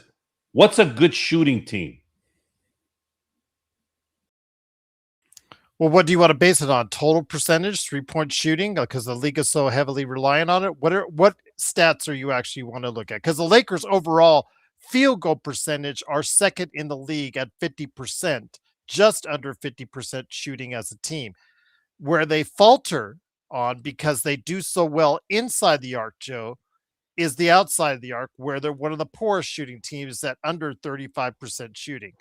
Oklahoma City Thunder, if you just look at the overall stats at team field goal percentage, Oklahoma City Thunder are currently third, right behind the Lakers, also just under 50% of the team. They are a more respectable 37% from behind the arc. So that overall, they are a better shooting team, you could probably say, in many respects, as the Los Angeles Lakers. But when you look at it on paper, Joe, there's a lot of issues why the Lakers are not getting it done, why they have a negative point differential after tonight's loss. A lot of that could be rebounds. They got killed on the boards because they just don't box out. You can clearly see the effort in rebounding was just not there tonight. They get beaten quite a bit as far as in transition. Their transition defense has continued to be bad. And also as well, again, defending as well. Their defense, that's as you know, like I said, that's ultimately what a lot of people are hanging their hat on with the Lakers. And defensively, it's just not good at all right now. I would say a good stat that maybe we need to start looking at because, and I don't even know if this is a good stat either, because didn't Oklahoma City have one of the best point differentials last year when they won it? Yes, they did. But they still barely won. They had to go through 2 7-game series. And the final series that they won, if it took Tyrese Halliburton to probably take Indiana out in that. I think we need to start maybe doing more investigating on the stats. I think we need to look at something that's a little bit more obvious, which is, I don't know what is. I don't know what's obvious. A better 3-point shooting team, a better 2-point shooting team? Is it point differential? I don't know. Inside the arc, they're fine, Joe. It's outside the arc that's the problem on the offensive end. I think maybe offensive rebounding maybe tells a story. That's non-existent for them as a team. So you're asking the Lakers to be a better team that doesn't stay healthy, can't rebound, can't shoot with any consistency from anybody on that team. They don't get offensive rebounds. They're 25th overall in the NBA for that. And they have contusions every 5 minutes. At what point are these bruises going to bruise the brain so that they can go away? Cleaning house. Clean house. It's there's no other way to get rid of this. It's physical, it's mental, it's reputation, everything. At the end of the year, I'll enjoy the game. I'll enjoy the games. We'll talk well about the team. I think they're going to come back, and then at some point and have a good, nice run and give us all hope. That's the whole point, right? It's 82 game season. But in the end, and the trolls will be replaced by those people who want us to go ahead and commit to the Lakers winning. Yeah, and really addressing the trolls. Funny how that is, troll. But how there's the trolls that are bagging on Luka and the Lakers and us right now. Well, it's because they have their own arguments. They have their own arguments with themselves, with other people. They have to justify. So what? Well, I just wanted to add on. They all disappear when the Lakers win, Joe. But what gets replaced are those people that come in and want us to commit to saying, oh, yeah, the Lakers are going to win it this year, which is not going to be right now looking good as well. It's worse because their comprehension is bad, too. I can be talking about something that happened in the past and they associate it with what's going on now. They don't have the ability to think between the two. It's happened a few times on the chat tonight. I can't help you there. If you're stupid and you don't understand simple comprehension of the difference between what, where, and why, and at what time, there's nothing I can do for you. I feel sorry. Giannis is not going to come through that door. This is why again this is the stuff that I always say that ruins. We hear in society communication breakdown. You know what destroys communication breakdown? Gerald, looking somebody in the face and asking them simple questions. Where's the communication breakdown? What happened? Even my own kids don't do this, by the way. They don't come home when communication's broken down because they know what I'm going to ask them. I'm like, what do you... And again, they've never even gotten into any major trouble. They've had some decisions that they needed to make that maybe didn't work out. But I go, well, what were you thinking when you did that? You know what's right and wrong. You've learned that in school. You've learned it being around the house. And we didn't have to tell you because you see it. It's in the room. You know what's right and wrong. Almost everyone knows. The only people who don't is like a 1-year-old, a 2-year-old. Once you start walking, wiping your own ass, at some point you're going to start realizing your environment. Merry Christmas, son. Yes, Merry Christmas to you. Absolutely. I'll be answering more of your questions on one of my shows here. Sorry, I've had family all week. It's been a whirlwind, a fun time. We had a great time tonight. We're going to have an amazing new year. So when 2026 comes in, we're going to have a lot. We'll come back to the shows and enjoy that as well. It doesn't matter. This is all entertainment to me. There's going to be trolls that come out of nowhere to justify what their brains are telling them. Then when the Lakers start winning, then it's going to be conversations of, well, you guys gave up on Luka and you gave up on a team. Okay. We're not giving up on anybody, guys. We just sat here and shit on the NBA for about an hour and said, we're still here like masochists watching this shitty product. We're not going anywhere. Okay? We're not going anywhere. I'm talking about Laker basketball after a horrible game that they lost. The same assholes who sit there and say we only show up when they win. Like, I mean, just imagine that. You know, all you got to do is click on to the show on YouTube and see how many shows, Gerald? I averaged right now in the past 4 years about 300 shows per year. Okay, we're like professional wrestlers with this crap. That's the schedule professional wrestlers have. They work 300 times. The only difference is obviously they're destroying their bodies, but I'm destroying my brain listening to some of you assholes when I could be drinking a nice rum and coke, hanging out with my family, who I really like hanging out with, by the way, to come talk to you. Imagine that. Who's the idiot? You're right. I'm the idiot. I am the idiot. On Christmas of all days. But I like dropping the receipts. So if somebody ever says that in the future, all we got to do now is pop in 1225 25. You want to talk about Are we here for the good, bad, and the ugly? You damn well better believe we're always here for the good, bad, and the ugly. You know why?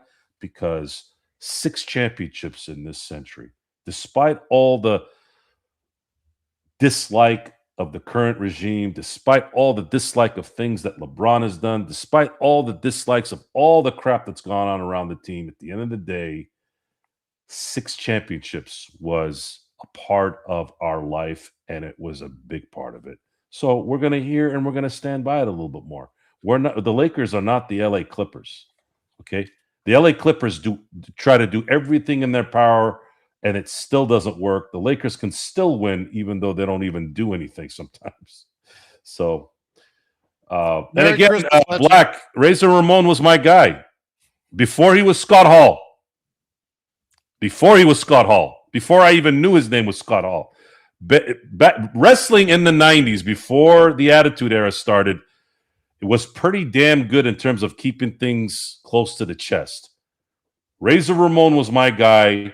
This is before I grew hair on my chest. That was the guy. I knew it when I was 14 years old. I said, this is the guy. Wasn't a Scarface guy even at that point.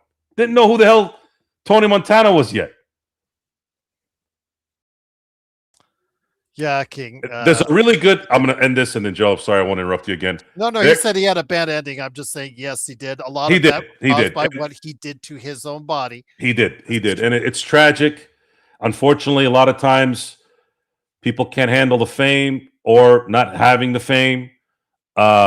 He came from a bloodline of hard drinkers, and he went that route. It's just kind of blending in fame and bloodline things. That's usually a bad combination. However, to show you guys how cool that guy is, if you needed an instance, if you needed a moment, again, that guy had many moments, but there's a great moment where he's in the middle of the ring doing a promo with all his boys, and a guy throws a soda cup right on his head, and he doesn't even flinch. It reminded me of the Kobe Matt Barnes thing. Didn't even flinch. He got hit, and he just went right like this. And even the guys around him, you could see, were just like, damn, that was so cool how you just didn't even react. That's how badass he was. He no-sold it in the end. There you go. That's good. I didn't even think of it to say it that way. He didn't even know. So yeah. It lot of the delivery comes from Scott Hall in my life. Although Jim Carrey's a lot of the delivery too. I quote Cable Guy. I quote Ace Ventura. I mean, it's that man, and that Jim Carrey, man. He's on Mount Rushmore for comedic icons in my book, man. That guy is something else. We are big professional wrestling fans. Just wanted to let you know, since you're new here, Johnny, I just wanted to let you know. And myself, in fact, on my latest episode of the Pop Culture Cosmos, available now on all audio formats, and also the Pop Culture Cosmos YouTube channel. And if you're a member for just $2.99 a month, you can see it on the Lakers Fast Break as well. I cover the state of pro wrestling and our best and worst of the professional wrestling industry for 2025 with my good friend John Orlando on that show as well. So yeah, absolutely. We're big fans of pro wrestling, whether it's the Attitude Era earlier or what's going on right now in the world of pro wrestling. But Joe, a bad ending for the Lakers tonight. They Houston put a lump of coal in the Lakers stocking as the Lakers lose tonight, 119-96. But again, we'll be back definitely for sure on Sunday night as the Lakers and the Sacramento Kings face off at the Crypt. I do not know whether the Lakerholics will be back in time because I know they're traveling out and about for a Saturday show. So I don't want to promise you guys that, but if they do, I will schedule it for you guys. But otherwise, I know that Legend is also, I'm trying to arrange an NBA observations with him. I may have one in the not too distant future with also Alfred Esmond. But tell you what, we got a lot of stuff going on here with the Lakers Fast Break always. So please make sure you like and subscribe to keep in touch with what we're doing right here at the LFB. Joe has his channel on YouTube, the Joe Soar Experiment. Also want to give a big shout out to someone who hasn't been on the show here in a week. Black's arch rival, Nemesis, John Costa. I wanted to wish him I know I'm going to go to text him. I thought he was going to be here on the show tonight, but yeah, unfortunately he was not here. I know because that's right, because he's in West Coast. You might want to go ahead and reach out to John because he is near you. I think he's visiting his brother again. So you guys can see each other physically, just possibly, maybe. But yeah, John Costa at Lakers Corner wanted to wish him a happy and Merry Christmas and happy holidays as well. But for everyone out there, we are wishing you a Merry Christmas and hopefully your holiday season and a blessed new year will be in store for you guys as Lakers fans and for everything that you do in your entire life. Hopefully it will be. But Joe, any last holiday thoughts? Although you've had quite a few, as always, before we head on out. No, I don't have any more thoughts. I'm looking forward to the unleashing of what's coming in baseball. I think in the next week or so, you're going to start seeing even more disdain for our boys in blue, and I'm looking forward to rubbing it in and really, really putting salt and lemon in that wound to see what I feel will be an eventual three-peat. The Dodgers had a little bit of a weak moment here in 2025, and the fact that they still won it all on the back end of a back-to-back, on the back end of a repeat championship, oof. And MLB really screwed up on this one. Philly screwed up, Milwaukee screwed up, and definitely Toronto screwed up. Because those bullpen's a lot better now with Diaz coming. I'm not. I mean, to me at this point, I had first said that I thought Philly was the hardest. I thought Philly was the best team that the Dodgers were going to face. It ended up being Toronto. I think if Toronto meets the Phillies in the World Series, Toronto would be the world champions right now. But you had a little moment here, guys, to take them on. You couldn't. So it's gonna get even worse now because now they've won with they've won with a bullpen and they've won with starting pitching. If they get both, and we were playing trumpets just earlier before I got onto the show. If Edwin Diaz drops 30 or 40 saves this year, you guys are toast. I mean, yeah, the MLB is toast. And I'm gonna be all over it everywhere. You guys are gonna see all four horsemen of apocalypse in one man during this run, even through bad times and good times. Doesn't matter when it's gonna be. They've earned it. So enjoy. Yeah, we're gonna go after the deferral monkeys. Those are my favorite right now. Everybody yapping about deferrals. Everybody yapping about paying everybody off. As far as I'm concerned, sit in it, stew in it, not going away. Get ready. This is not going to be a 5-10 year run, by the way, folks. The Dodgers are going to own the 21st century the way the Yankees own the 20th century. You can believe that.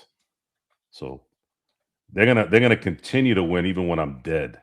That's how the next 75 years, they're going to stack probably anywhere between 10 and 15 championships. Get ready. That's not counting now. I'm talking about as of now, at the very least.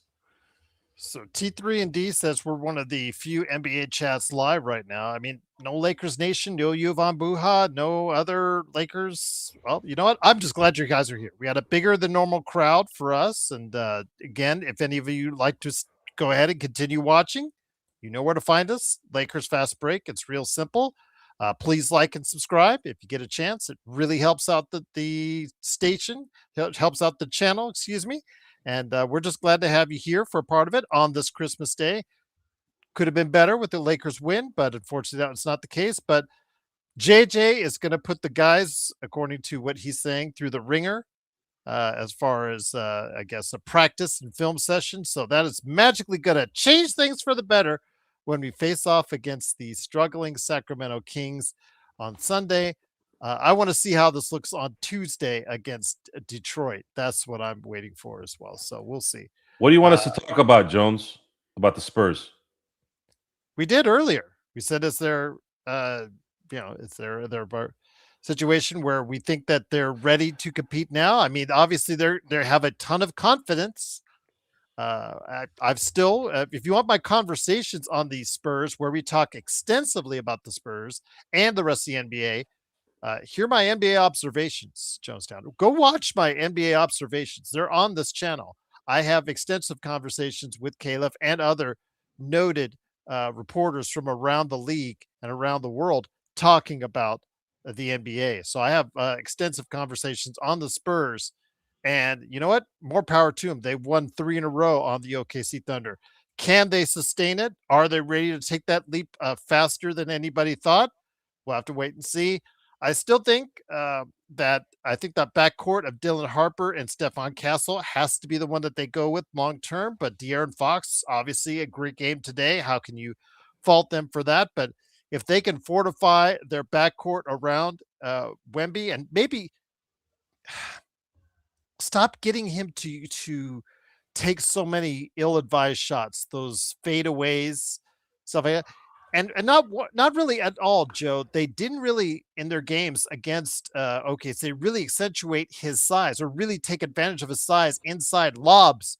I have a guy that's 7'5", Joe.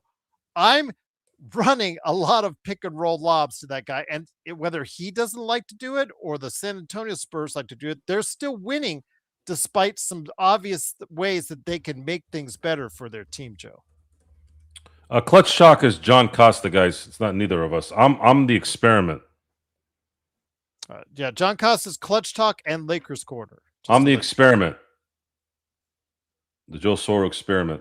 But I'm going to be using the experiment only because I'm anticipating copyright issues should I get bigger. So if I use Joe Soro, the experiment, I anticipate that those dick faces over there and their lawyers are going to go like, this sounds too similar to Joe Rogan. I'm like, I'm nothing like Joe Rogan, okay? I don't got a problem with Joe Rogan, but I'm nothing like Joe Rogan, okay?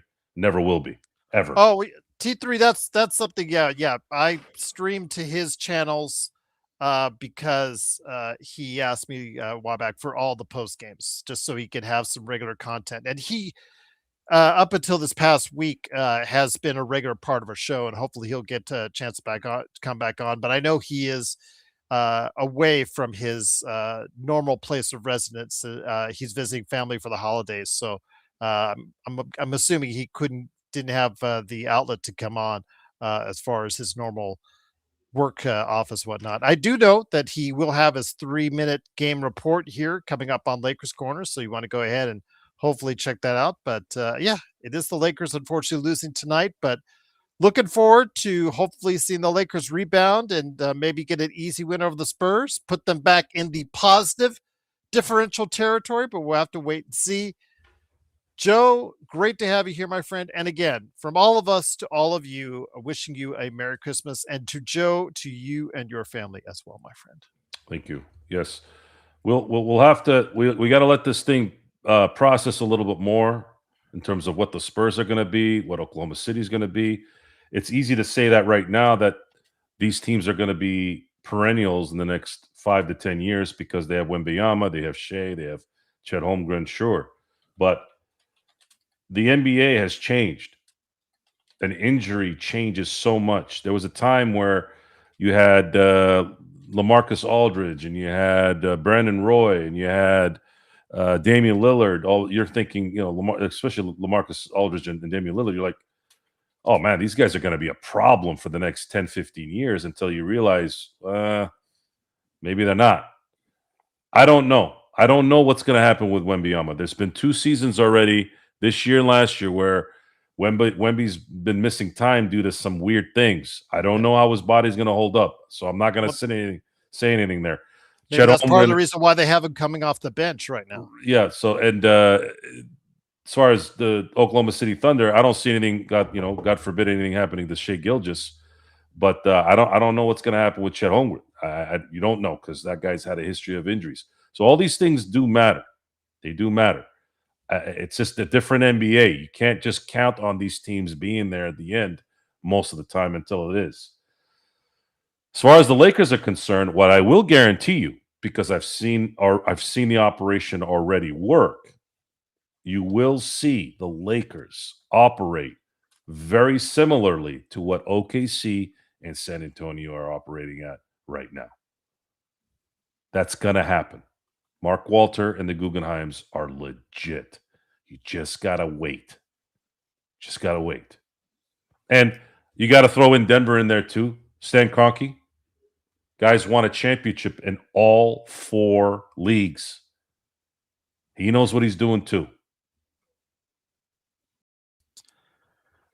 Tony, where you lost playback. Playback actually went out of business. So all these entities out there that were at least giving you guys a score and our chat during the course of the game lost that accessibility to do so. So unfortunately, we do not have that type of programming to give you right now because we liked what whatever Mark and everybody out there rightly says about playback. It did provide when it's best a good product to our YouTube audience as far as giving them a play-by-play and then obviously our conversations as well on it. And I know you guys are into Discord, but it doesn't do the same things as what playback did. So if we do find a viable alternative and are able to go ahead and put it on our YouTube channel, Tony, I will make sure you're one of the first to know because I do appreciate over the course of the year you stopping by and everybody else stopping by for our game reports during the game as well. So if we do find a viable alternative, we'll go ahead and do so. But playback, running out of money and going out of business hurt a lot of channels in that aspect. No worries, Mark. All good, Mark. All good, Mark. And then wishing you a fantastic Christmas. Like I said, hopefully everything is good out there in Australia at Surfer's Paradise. But Joe, it's been a good conversation, my friend. And I always appreciate you stopping by, especially on this day that we always stop by on Christmas Day, my friend. Yeah, it's just things timed out that way. We were finished with some family get-togethers, kind of like when we used to go to the movies after dinner and hanging out and whatever. Then we'd go to the movies with our friends and such.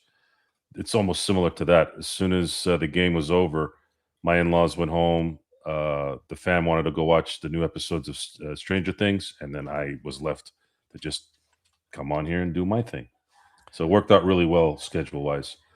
Absolutely. I'm not the biggest fan of Discord, but I'm just going to say, you know what? You guys in your Discord group seem to be really having a good time. That's what makes it's me very happy. important to give Vari SB something to do because he was virtually devastated for about 4 days. I knew because I didn't. There's always a hello, how are you somewhere. Well, I didn't hear anything for 4 days. Like, where's Vari? What is going on in Sydney right now? It was Depression City. Mark was concerned even, and Mark isn't concerned about anything. But Discord, again, it's functional and it works for our community. And you guys are great on Discord. I've been there a couple times. You guys are great. I'm not the biggest fan of it because I think the interface and the cleanliness of and how it looks is not my favorite, but you guys are able to take care of that. You guys are able to put something out there for a small part of our community, and I appreciate that so much, you guys. But Joe, yeah, absolutely. We'll go at it again on Sunday, my friend. We'll see what happens with the Lakers and the Kings. But the Lakers right now fall into 5th place in the Western Conference. Pure comedy. I can't say enough about our group. Yeah. Our group right now is perfect. Just need Henry to come in here and lay some good. Henry's fine. Henry's fine. Henry comes in there every now and then. He'll throw a couple of S bombs, a couple of C bombs. I think that adds just enough in there for him. he's never really been someone that's overly participating. Which again, he's the guy He that picks and chooses his spots. that's fine. But I think our group has no barriers right now. It's really nice. We don't have to worry El about. Rosto does a great job though of hosting. He does. This is the first time in a while where we're not. There isn't times where we may be walking on eggshells. There was a moment there I was like, "What is this? This is supposed to be guys privately talking."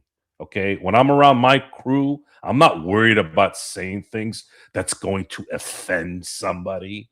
If you're going to be offended like a little pussy, just go do something. Go somewhere else. Okay? That's why I enjoy the banter from my brothers in Australia, because it's like that. It's like the test. So that anybody comes in, I'm like, you can handle this, you'll be fine. We'll all have a good time. You can't handle this, it's like a test. Get the hell out of here. Go. Peace out. Hey, look, we have choices in our life, right? You could press the mute button. I have when I'm I'm in a meeting. I can't type in. I gotta, beep beep beep beep. Put the mute on, then come back to it. It's that simple, guys. Use technology to your advantage. So it's and I don't use that loosely, Mark. That's true. That's real. So we have a really good time, and I can't wait because a lot of like guys like Rafa, he's very vocal when it comes to baseball season time too. That becomes an even bigger moment for us to hang out and talk some smack and do our thing. And on that note, again, from all of us here at the Lakers Fast Break, the Lakers Corner, the Joe Soro Experiment, everybody in touch, the Lakerholics at Lakerholics.com. I could safely say that we all wish you a very Merry Christmas and a happy and blessed New Year from all of us right here. Once again, the Especially Lakers those guys that are under the bridges too tonight. again, they're trolls when we lose, and then when we win and we're in the winning ways, there's the guys that just want us to say that the Lakers walk on water, and it's one extreme or the other all the time. But we're here to cut it through straight for you, to get each and every time out, to tell you no flowers, no BS. We just tell you how it is. We tell you like it is. We tell you what you need to know, not what you'd like to know sometimes. But again, we definitely go ahead and hit it straight up at you. It is, of course, the Lakers Fast Break. Want to wish you and yours again last time, a very Merry Christmas, and we'll see you definitely on Sunday for the Lakers and the Kings. Can the Lakers get back on the right track? We'll find out on Sunday night. We'll be back. Hopefully you will be as well, right here on the Lakers Fast Break podcast. Merry Christmas, everyone. Be safe.